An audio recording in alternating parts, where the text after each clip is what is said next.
So today's session we will talk about the keratometry, right? The word basically defines the whole meaning of keratometry. Means keratometry. Kerato means cornea, metry means measurement.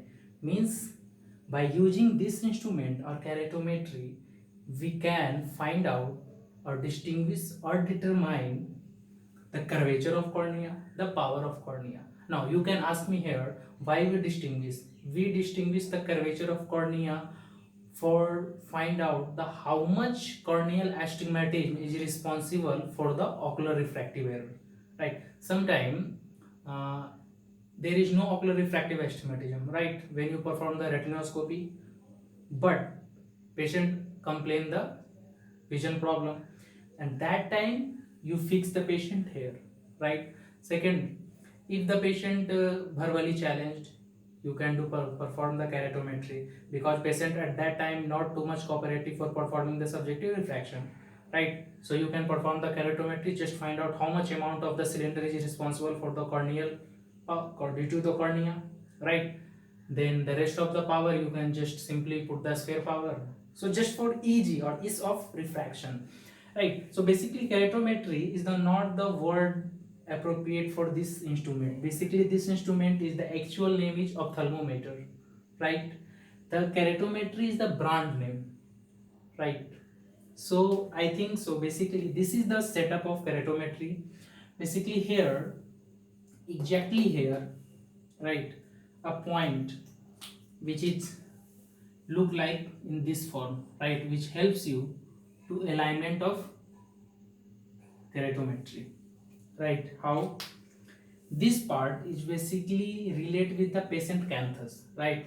Unless they are not aligned with patient canthus, until you are not perform the keratometry, because alignment is not proper, right? This knob help you to just adjust the whole system upward and downward, right? This system is help to focus.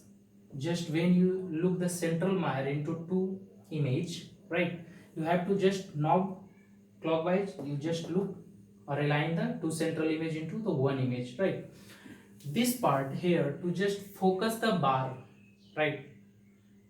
Bar basically plus sign, right? You have to just anti-clockwise then clockwise, anti-clockwise then clockwise, to just to fixate according to your accommodation as a examiner, right? From here, here this is a true drum, left side drum and the right side drum. Left side drum align the horizontal, means plus sign, right? Later part we will discuss what is plus sign, what is minus sign. And the left side drum help us to align the minus sign, which is the plus sign and minus sign already depicted on the Myers of this instrument, right?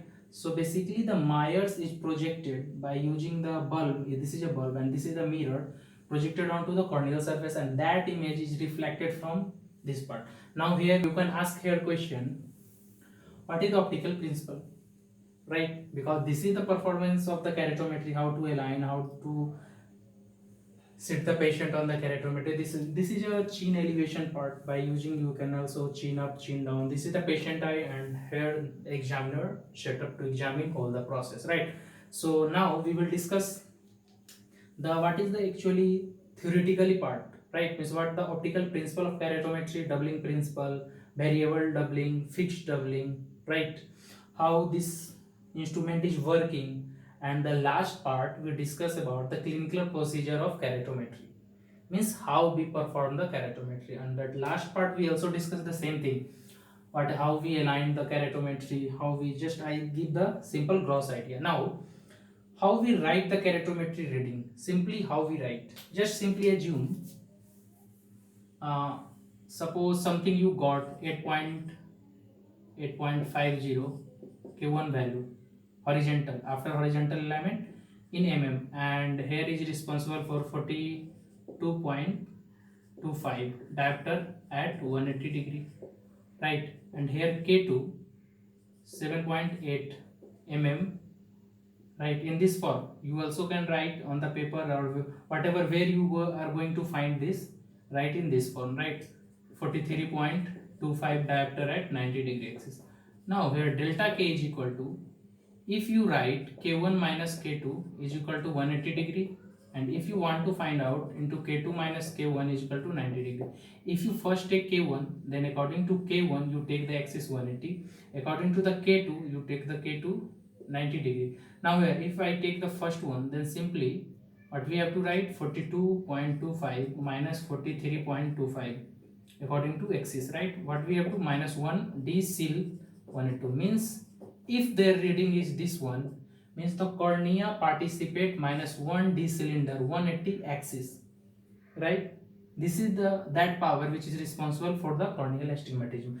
Because we perform the keratometry just to find out the objective method of how much cornea participate for the astigmatism, objective method of what is the overall ocular status of astigmatism, which is responsible only by the cornea. Because if we talking about the all refractive status of eye, means cornea as well as ocular status, because when both are working in synchronized way, then the refractive status is getting involved, right? Sometime it might be possibility only cornea involve that much amount of cylinder, and ocular part is not too much appropriate or cooperative for ocular status. So this function we perform. Now we discuss the theoretical part of this form.